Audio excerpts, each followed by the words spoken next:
selamat siang semuanya. Semoga masih bersemangat di siang hari ini setelah makan siang, tentunya pastinya ya Pak. Jadi Bapak Ibu, di panel ketiga ini saya akan membawakan memoderasi tentang transformasi Indonesia, jalur ekonomi hijau dan visi eksekutif.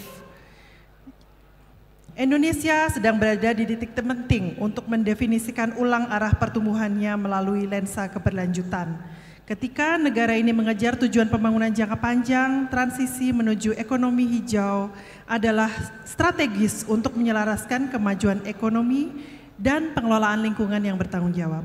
Untuk sesi ini saya akan mengundang panelis-panelis yang merupakan eksekutif dan pimpinan yang penting dari berbagai lembaga. Saya akan mengundang yang pertama Pak Haris Yahya dari Kepala Balai Besar Survei dan Pengujian Ketenagalistrikan, Energi Baru Terbarukan dan Konservasi Energi.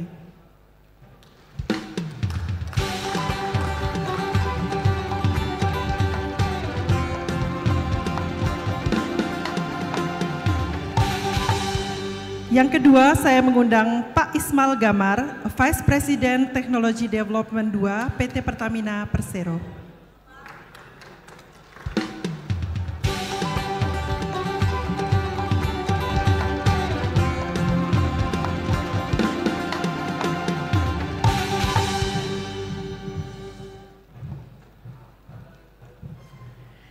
Yang ketiga, saya mengundang Bapak Evi Haryadi, Direktur Teknologi, Engineering, dan Keberlanjutan PT PLN.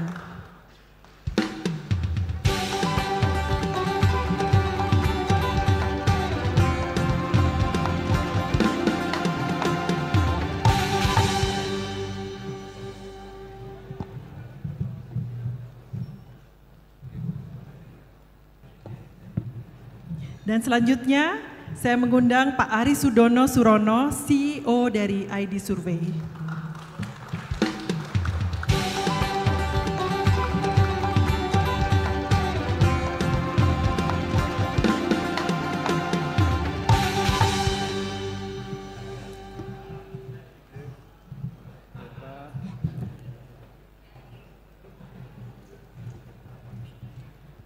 Terima kasih semuanya. Sebelum kita mulai, saya bacakan dulu CV singkat dari masing-masing panelis kita yang luar biasa ini.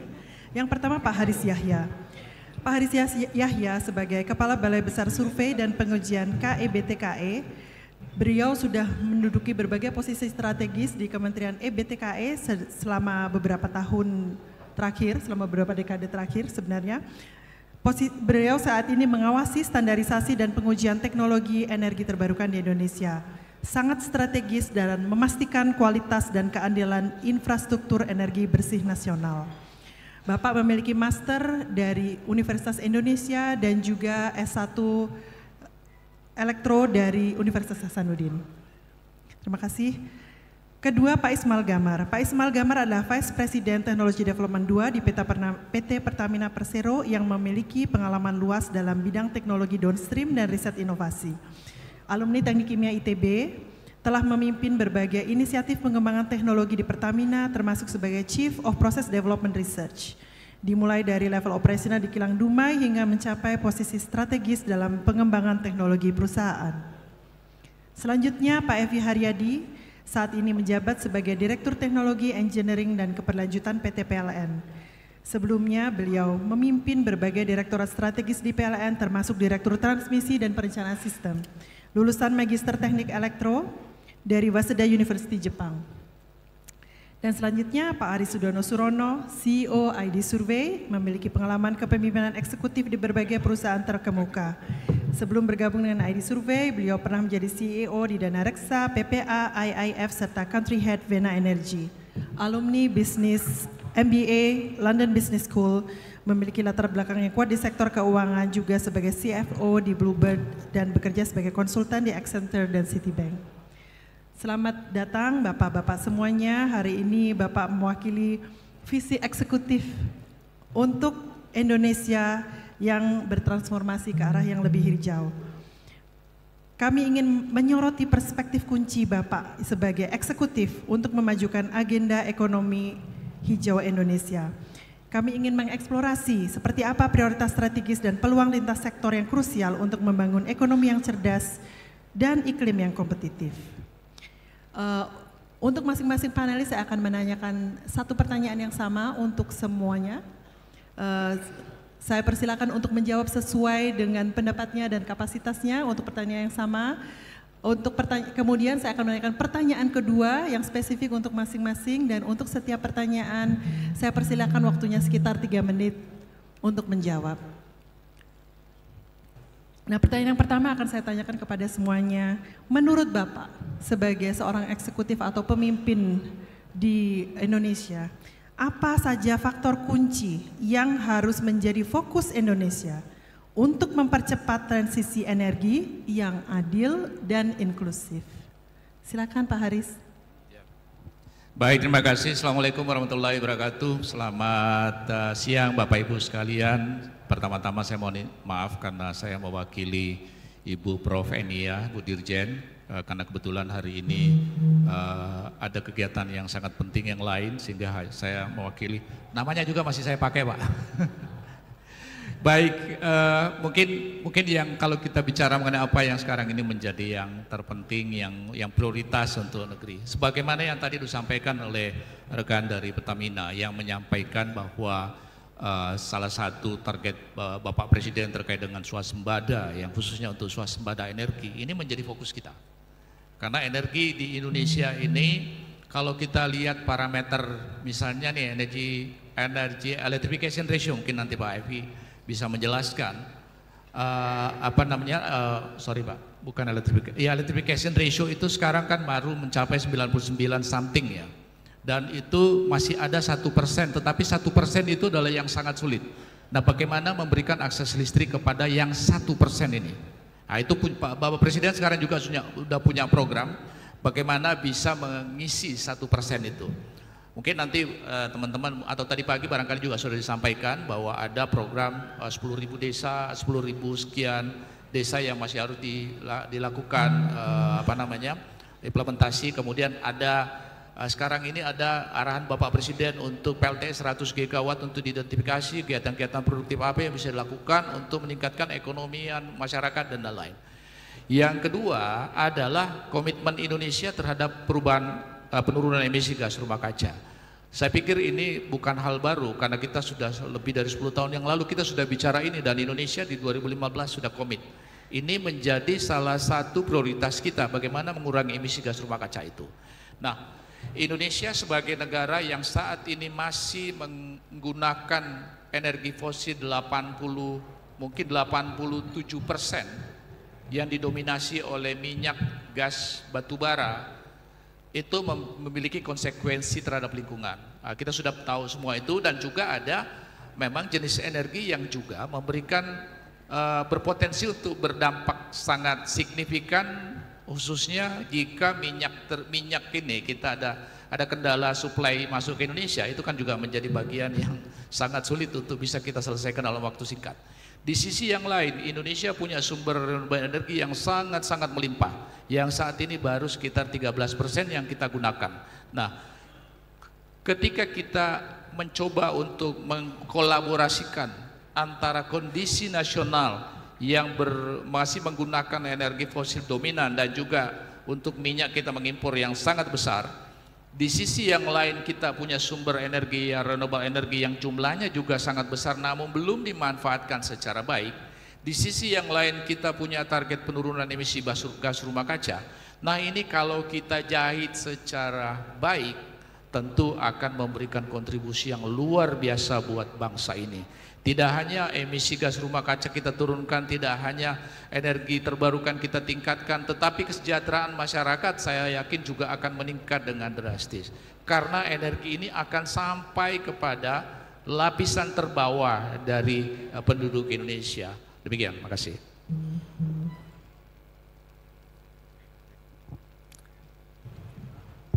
Baik, bismillahirrahmanirrahim. Assalamualaikum warahmatullahi wabarakatuh. Selamat siang Bapak Ibu semua.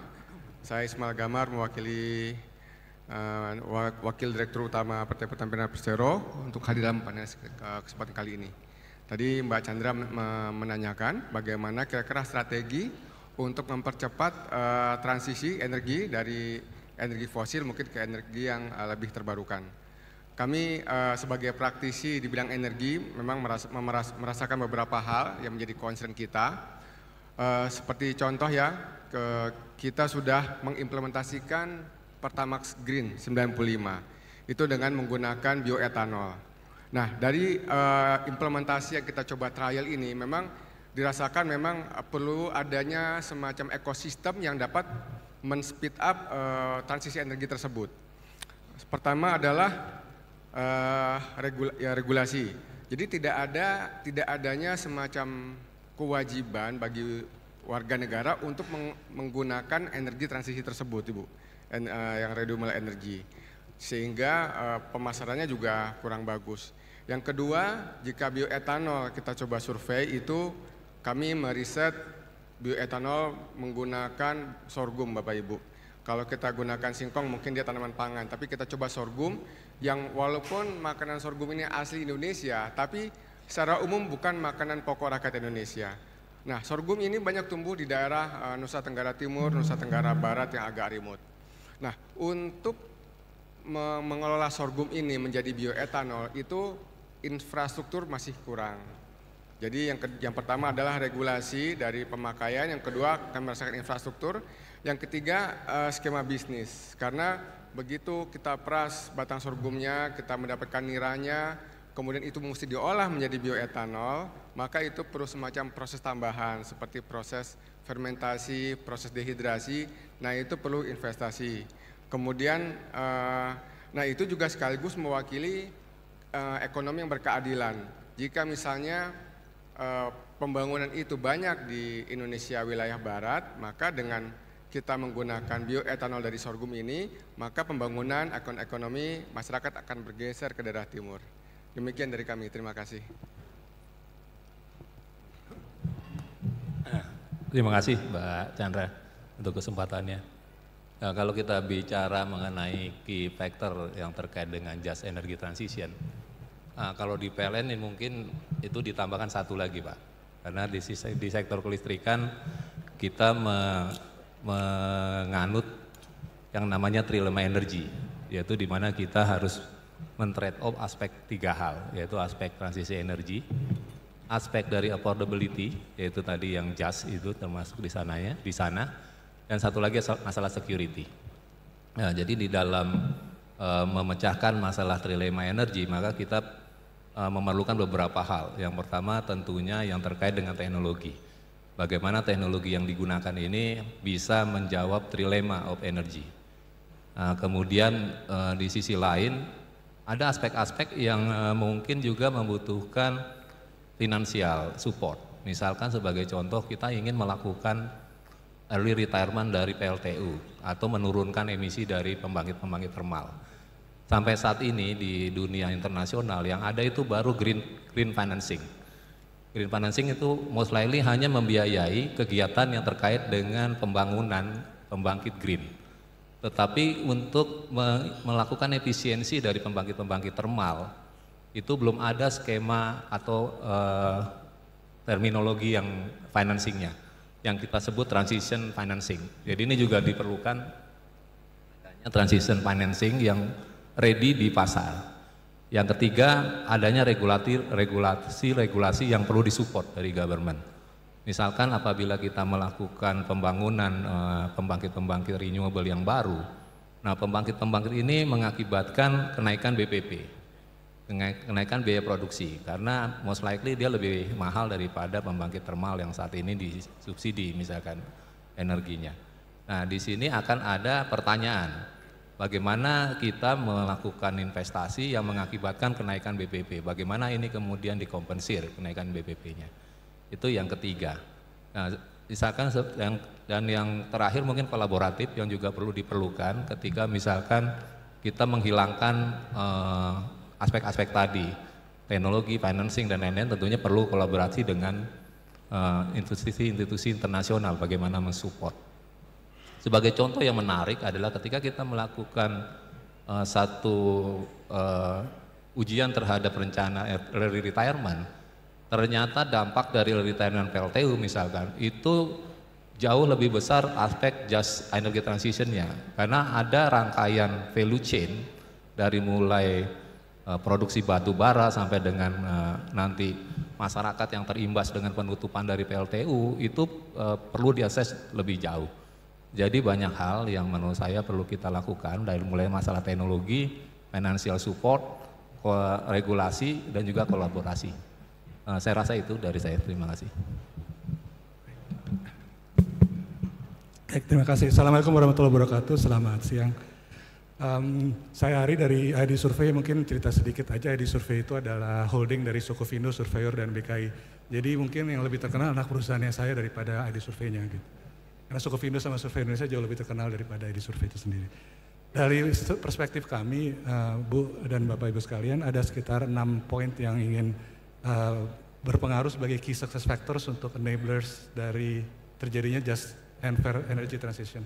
Yang pertama-tama itu tentunya adalah memperkuat kerangka kebijakan dan regulasi. Kenapa demikian? Agar kerangka kebijakan dan regulasi ini supaya tidak silo-silo yang terjadi. Supaya ini bisa menjadi satu kebijakan yang holistik dan bersifat sebagai nasional.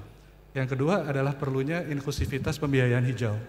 Karena kalau kita bicara transisi energi itu hanya kepada mereka-mereka yang besar, maka dan tidak menyentuh kepada rakyat kebanyakan, itu mungkin akan tidak bisa mencapai azas keadilan yang tadi dibicarakan. Yang ketiga mungkin sudah disebut juga oleh para panelis yang lain, itu perlunya pengembangan infrastruktur dan teknologi untuk mendukung transisi tersebut. Dan yang keempat, yang dari sudut pandang kami sebagai lembaga verifikasi, kita tuh perlu punya data yang transparan dan sistem monitoring yang juga kredibel. Tanpa data yang transparan dan sistem monitoring yang kredibel itu, kemungkinan kita untuk melakukan transisi energi menjadi ada risiko gagalnya. Kenapa? Misalnya kalau data kita tidak bisa diverifikasi dengan baik, mungkin kepercayaan dari pihak luar untuk memberikan dukungan atau support kepada upaya transisi energi menjadi berkurang. Tanpa data yang baik juga mungkin akan yang terjadi adalah greenwashing. Mungkin Bapak Ibu pernah dengar kita mengklaim kita bisa kurangi karbon lebih banyak, padahal sebenarnya tidak. Nah itu kan harus bisa dimonitor dan diverifikasi.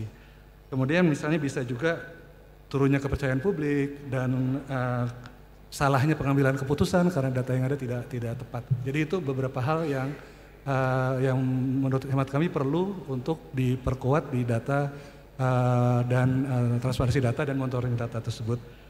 Kelima adalah peran serta dan aktivitas dari seluruh lapisan masyarakat, tentunya tadi sudah disebut juga oleh para panelis lain. Dan yang tidak kalah pentingnya adalah penguatan kapabilitas tenaga kerja atau SDM yang berkecimpung di bidang energi hijau ini. Jadi itu tadi adalah 6 faktor yang menurut hemat kami diperlukan sebagai key enablers di dalam transisi energi yang berkeadilan. Terima kasih. Terima kasih Bapak-Bapak atas jawabannya dan insight-nya. Langsung ini saya bertanya dan sangat terkait dengan jawaban-jawabannya tadi, terutama kita berkaitan karena acara ini juga terkait dengan Hari Kebangkitan Teknologi Nasional. Jadi mungkin saya agak sedikit fokus ke teknologi sebagai salah satu faktor juga yang sudah disebutkan oleh Bapak-Bapak tadi. Yang pertama mungkin saya langsung agak loncat langsung ke Pak Evi dari PLN. Bagaimana PLN memanfaatkan teknologi canggih seperti AI, sistem penyimpanan energi, kemudian juga digital twins misalnya untuk meningkatkan ketahanan energi nasional atau bahkan secara keseluruhan untuk meningkatkan trilema energi tadi, memperkuat. Ya, terima kasih Mbak. Jadi yang pertama adalah PLN sangat fokus di dalam melakukan proses transformasi khususnya di teknologi dengan dibentuknya satu direktorat baru, itu direktorat saya sekarang di Direktorat Teknologi Engineering dan Keberlanjutan. Nah, di mana di sini kita menyadari bahwa tadi di dalam trilema energi salah satunya adalah masalah security. Nah, karena core system ke depan itu akan lebih kompleks, di mana kalau sebelumnya kita banyak menggunakan konvensional teknologi yang berbasis pada rotary mesin. Nanti kita akan banyak menggunakan elektronik, mulai dari PV rooftop, kemudian turbin dan smart grid dan lain-lain. Nah, sehingga dibutuhkan satu teknologi di mana termasuk di dalamnya AI, karena kita juga perlu melakukan beberapa perbaikan-perbaikan, bagaimana kita mengoptimumkan cara kita mengoperasikan sistem, core system yang tadinya banyak didominasi oleh pembangkit rotary mesin itu dengan menggunakan pembangkit yang berdasarkan elektronik, maka inersia dari sistem itu akan menurun. Ketika inersia dari sistem ini menurun, maka sistem itu lebih rentan terhadap gangguan. Sehingga kemampuan dari AI membantu kita di dalam melakukan mitigasi resikonya akan jauh lebih baik. Kemudian di sisi AI juga kita sudah mengembangkan digital twin misalkan untuk memperbaiki bagaimana kita melakukan pemeliharaan, bagaimana kita melakukan simulasi sebelum kita melakukan pemeliharaan untuk mencegah kegagalan atau ketidakefisienan waktu di dalam melakukan pemeliharaan. Begitu juga ketika kita melakukan simulasi tindakan mitigasi ketika ada satu kejadian di dalam power system. Jadi digital twin ini adalah simulasi awal sebelum kita melakukan execution yang sebenarnya. Nah, smart grid sangat dibutuhkan tadi, bagaimana kita mengkombinasi seluruh hal yang ada sehingga sistem kita dengan menggunakan AI dan lain-lain itu menjadi smart dan bisa memitigasi semua kejadian-kejadian yang mungkin ada di sistem. Dan Direktorat Teknologi bertanggung jawab melakukan itu, termasuk juga mengadopsi teknologi-teknologi yang ke depan. Misalkan nuklir akan masuk, kemudian SPDC yang sekarang kita tidak punya, high voltage DC transmission. Kemudian nanti ada smart grid, ada flexible AC transmission system. Nah, itu semua ada di evaluasi di tempat kami. Kami menyiapkan seluruh perangkat engineeringnya, bagaimana kami melakukan nanti pre-FS sampai FS, kemudian mengawal sampai nanti implementasinya. Nah, itu yang kami lakukan saat ini. Terima kasih. Terima kasih Pak Evi. Pertanyaan selanjutnya Pak, untuk Pertamina. Ini sekarang dari sisi pandangnya Pertamina masih terkait tentang energi. Bagaimana Pertamina mengintegrasikan teknologi rendah karbon, tapi juga meningkatkan kapabilitas lokal, mengurangi ketergantungan pada solusi impor dari luar negeri. Silakan. Ya, baik, terima kasih Mbak Chandra atas pertanyaannya. Jadi bagaimana Pertamina menerapkan teknologi yang sekaligus terintegrasi dengan low carbon bisnis dan mengurangi ketergantungan impor. Agak berat juga pertanyaan Mbak ya. Jadi Pertamina alhamdulillah sejak tahun 1990-an itu telah memiliki fungsi research and development. Di sana memang kami sengaja mempunyai visi bahwa research and development itu berusaha untuk mengurangi ketergantungan Pertamina terhadap chemical yang biasa digunakan di refinery maupun di upstream yang berasal dari impor. Nah, itu berjalan terus yang akhirnya mungkin tadi bisa kita lihat juga bahwa Pertamina bersama dengan ITB mampu memformulasikan katalis, bahkan mampu bersama-sama dengan masyarakat yang lain membuat pabrik katalis sinergi Indonesia. Nah, katalis ini dapat kami sampaikan adalah nyawa BBM di Indonesia. Jadi kalau kita masukkan ke unit kilang itu berupa crude oil dengan menggunakan katalis yang cocok yang sesuai, maka kita dapat mengarahkan produksi minyak crude itu menjadi gasolin atau menjadi solar atau menjadi aftur atau menjadi produk-produk lain. Nah, dulu ketika kita belum bisa membuat katalis, itu masih impor dan mereka bisa dibilang suka-suka aja gitu. Kita baru tahu ternyata katalis itu murah ketika katalis produksi Indonesia masuk, harganya bisa turun puluhan dolar per kilogram dan mereka masih survive. Berarti sebelum itu mereka sangat menikmatinya seperti itu. Jadi ketergantungan kemandirian energi itu tidak lepas dari kemandirian teknologi juga, Mbak. Nah, yang kedua bagaimana, jadi itu tadi menjawab juga sekaligus bahwa kami bekerja sama dengan masyarakat yang lain, dengan akademisi, bagaimana membangun teknologi untuk kemandirian energi. Nah, selain itu juga fungsi riset kami juga sekarang itu sudah mampu memproduksi chemical untuk meningkatkan kapasitas produksi di upstream. Ada chemical untuk IOR, juga ada chemical untuk misalnya ada endapan-endapan organik dalam sumur itu bisa kita bersihkan. Dan juga misalnya ada gumpalan-gumpalan karbonat dalam sumur maupun piping itu bisa kita bersihkan. Nah, itu dari uji coba yang kita lakukan, itu ada sebuah sumur itu ketika kita pakai chemical tersebut, itu kinerjanya kembali seperti 20 tahun yang lalu, Mbak. Jadi ketika sumur itu masih banyak gitu, jadi bisa naik beberapa kali lipat kapasitasnya. Nah, ini juga salah satu bukti kemandirian energi yang kami upayakan untuk menambah produksi minyak kita seperti target presiden kita, yaitu 1 juta barel per hari. Nah, itu seperti itu. Nah, kemudian untuk peningkatan budaya lokal dari sisi misalnya bioetanol yang biasa kita gunakan, itu juga ketika kami sekarang ini Pertamina belum memiliki lahan yang cukup luas. Jadi masih daerah-daerah kecil 1 hektar, 2 hektar seperti itu.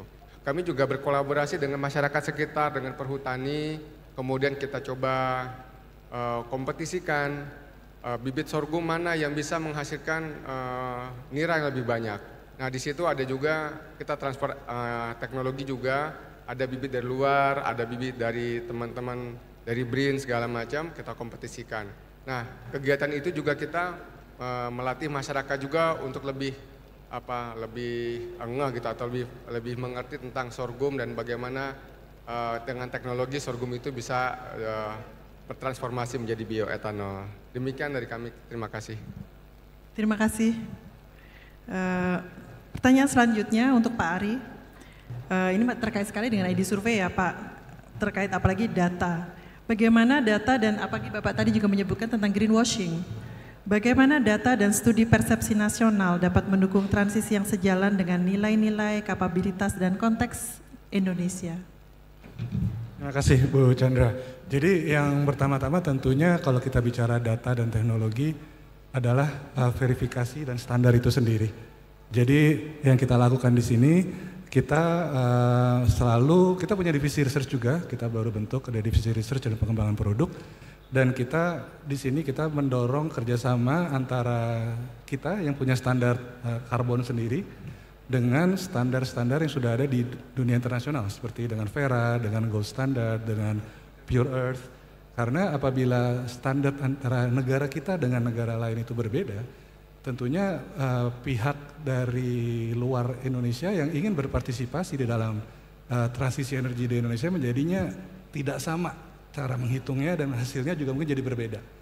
Jadi teknologi standarisasi itu yang terus-menerus kita update dan kita dorong pengakuan antar negara, pengakuan antara regulator sehingga bisa mengakui standar yang sudah diterima di negara lain juga. Itu saat ini sudah berjalan beberapa mutual recognition agreement di antara beberapa negara dengan kita sendiri. Yang kedua juga tentunya kita perlu punya memanfaatkan teknologi yang terbaru. Kita punya AI, kita bisa juga coba memanfaatkan blockchain, dan ini sudah coba kita bantu beberapa saat kita mau ekspor ke Eropa. Saat ini kan mungkin diperlukan traceability dari produk ini, apakah produk ini mengandung zat-zat tertentu, apakah ada child labor, apakah ini dari daerah yang berisiko tinggi gitu ya. Itu kita bisa bantu para eksportir kita dengan satu sistem yang kita bangun dan kita bisa bantu kementerian lembaga di situ. Kemudian juga yang salah satu contoh lagi adalah kita juga untuk di sistem kemaritiman kita juga coba bangun suatu sistem teknologi yang menjadi platform sehingga semua data-data, karena tadi kan yang paling penting adalah integrasi dari data. Dengan integrasi dari data, datanya terbuka, semuanya bisa membandingkan apa yang ada di situ. Jadi kita bangun beberapa platform-platform yang baru yang bisa mengintegrasikan data-data yang selama ini terpencar-pencar, itu bisa digabungkan ke dalam satu platform sehingga analisisnya dan verifikasi maupun pengambilan keputusannya menjadi lebih integratif dan holistik. Demikian mungkin dari saya Bu Chandra. Terima kasih.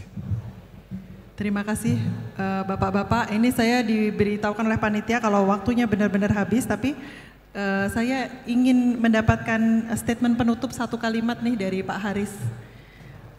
Mungkin apa ya Pak, insight benar-benar atau bocoran nih apa yang sedang, strategi apa nih yang kira-kira akan diterapkan oleh Kementerian ESDM dalam waktu dekat ini. Mungkin Pak satu kalimat bocoran buat kita semua, what's coming? Saya tidak dalam kapasitas membocorkan. Iya, tetapi saya ingin menyampaikan begini, Tadi saya sudah menyambung apa yang saya sampaikan tadi. Ada solusi jangka panjang. Energi transisi itu untuk solusi jangka panjang. Kita sudah menargetkan net zero emission 2060. Tetapi kita juga ada solusi untuk yang jangka pendek. Bagaimana bisa memaksimalkan potensi lokal, baik sumber daya alamnya maupun sumber SDM-nya, itu bisa kita maksimalkan perannya sehingga target-target yang menjadi bagian dari energi transisi itu juga dapat tercapai. Salah satu yang mungkin dalam waktu 5 tahun atau 4 tahun ini sampai dengan kepemimpinan barangkali ya, sampai 2029 atau sebelum pemerintahan berikutnya, target-target untuk bisa mengelistriki 100% desa dusun itu menjadi bagian yang sangat penting untuk dilakukan.